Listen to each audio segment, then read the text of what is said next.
జయప్రకాష్ నారాయణ గారు తెలుగుదేశం పార్టీకి మద్దతు అన్నటువంటిది ఊహించింది. అది తెలుగుదేశం కంటే కూడా ఎన్డీఏకి మద్దతు అన్నటువంటిది. దాన్ని విమర్శించే వాళ్ళు విమర్శించవచ్చు.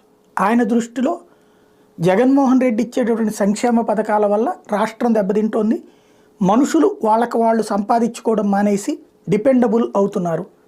అదే చంద్రబాబు గారికి సంబంధించినటువంటి అంశం, మనుషులకి కష్టపడే తత్వం నేర్పుతారు, వాళ్ళు ఆ తర్వాత సంపాదించుకోవడం ద్వారా వాళ్ళు ప్రయోజనం పొందుతారు, రాష్ట్రం కూడా ప్రయోజనం పొందుతుంది అన్నది ఆయన ఉద్దేశంలో. తప్పేం లేదు.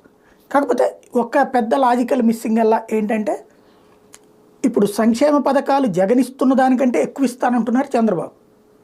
ఈయన 55,000 కోట్లు ఇస్తుంటే ఆయన 1,00,000 కోట్లు ఇస్తానంటున్నారు. మరి అది ఎలా సాధ్యం? రెండవది, జగన్ విశాఖపట్నంలో రాజధాని హైదరాబాద్ తరహాలో డెవలప్మెంట్ సాధ్యమవుతుంది అంటున్నాడు.